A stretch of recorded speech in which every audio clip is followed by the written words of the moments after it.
Bonjour à tous et bienvenue sur Développement Facile. Donc ensemble, on continue les cours dédiés au langage PHP et là plus particulièrement, c'est la suite du cours dédié à MySQL. Donc comment créer des sites internet dynamiques grâce à l'utilisation d'une base de données MySQL. Dans le cours précédent, vous avez appris à vous connecter à une base de données MySQL et à vous déconnecter. Et dans ce cours-là, vous allez apprendre à accéder aux données de cette base, justement, pour lire les données MySQL avec PHP. Donc, vous avez, rappelez-vous, l'extension MySQLi que l'on utilise sous forme procédurale. Donc, la fonction MySQLi query permet d'exécuter une requête sur une base de données. Donc, vous lui passez l'objet de connexion que vous a renvoyé MySQLi connect, votre requête et le mode. Enfin, le mode, vous pouvez le mettre en automatique. Ce que je vous conseille de faire, c'est d'ailleurs de créer une classe PHP MySQL qui va vous simplifier l'utilisation, justement, l'accès aux données de votre base MySQL. Donc voilà, le mode, si le résultat doit être mis en buffer, vous utilisez la constante ou voilà. Pour ça, c'est à vous de voir. Moi, je laisse toujours le mode par défaut. Je ne m'en occupe pas. Donc, dans le cas d'une requête SQL qui retourne un résultat comme un select, par exemple, MySQLi va vous retourner un identifiant de résultat, donc un objet MySQLi result. Sinon, il vous retourne false en cas d'erreur. MySQLi query va vous retourner false s'il y a une erreur. Sinon, vous avez un objet MySQLi result, et c'est, par exemple, si vous avez plusieurs résultats suite à votre requête select, vous faites un while et vous parcourez cet objet MySQLi result pour récupérer tous les éléments. Pour les autres requêtes, la fonction MySQLi query vous retourne true en cas de succès et false en cas d'erreur. Ensuite, vous avez une autre fonction qui va vous aider à connaître le nombre de lignes du résultat. Donc, il s'agit de MySQLi affected rows. Ça va vous retourner le nombre de lignes modifiées par la dernière requête. Bon, par un insert, par un update. Vous faites un update sur votre base de données, sur une table, et ça va vous renvoyer 10 enregistrements mis à jour.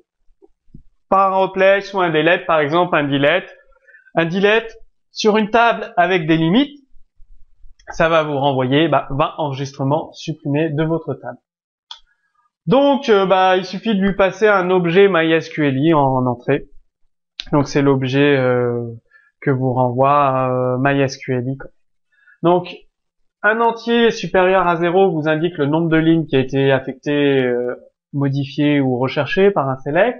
0, ça veut dire qu'aucun enregistrement n'a été modifié par une requête du type update, par exemple, et aucune ligne ne correspond à la close word de la requête que vous avez recherchée. Et -1, ça veut dire que la requête vous a retourné une erreur. Vous avez également la fonction MySQLi fetch objet. Bon, c'est un cours, je sais, plus long que d'habitude, donc il va faire peut-être un peu plus de 10 minutes. Mais c'est vraiment important, je veux vous ayez tous les éléments en main pour créer vos sites internet dynamiques. Donc MySQLi fetch object, ça retourne le résultat d'une requête, par exemple le résultat d'un select. Et MySQLi fetch object, ça lit la ligne courante du résultat, donc en faisant avancer un pointeur sur l'enregistrement, tout simplement. Donc bien évidemment, je vais vous montrer un exemple comment utiliser. Vous faites MySQLi query un select, vous récupérez dans MySQLi une fonction MySQLi un objet. Ensuite, avec MySQLi fetch object, vous parcourez donc tous les enregistrements que vous a renvoyé la requête select.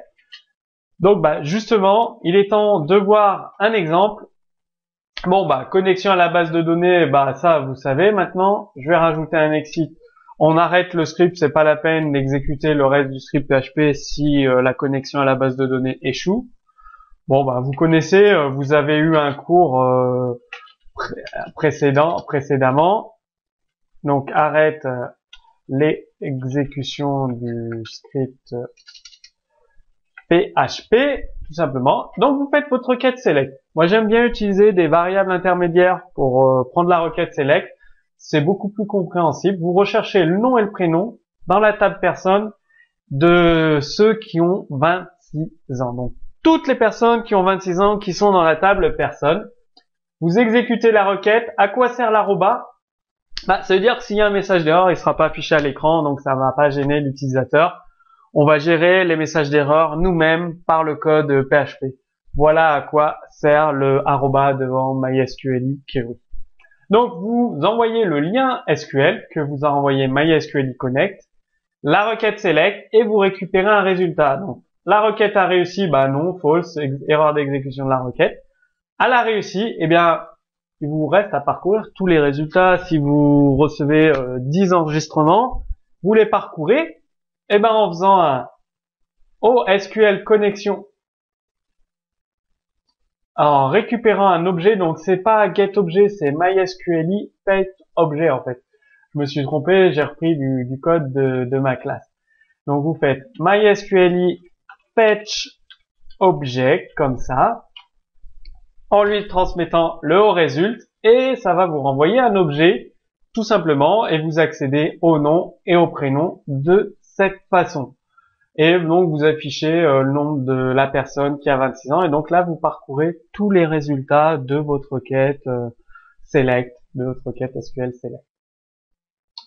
Donc là, échec de l'exécution de la requête, bien évidemment, si vous n'avez pas de résultat. Ensuite, vous fermez, vous avez fini l'exécution de votre requête select sur votre base de données, récupérer tous les enregistrements. Vous pouvez même, si vous le souhaitez, vous déconnecter beaucoup plus tôt de votre base de données avec MySQLi close et en transmettant le lien SQL. Donc, comme d'habitude, vous retrouverez un exemple de code source directement sous ce cours vidéo. Et je vous encourage à mettre en œuvre l'interfaçage entre PHP et une base de données MySQL, donc à utiliser, interroger, renseigner, mettre des données, les mettre à jour dans une base de données MySQL et les afficher sur votre site internet. Donc si vous avez des questions, des difficultés ou vous souhaitez un complément de cours, posez vos questions directement sous le cours vidéo. Moi, je vous dis à très bientôt pour le prochain cours sur développement facile.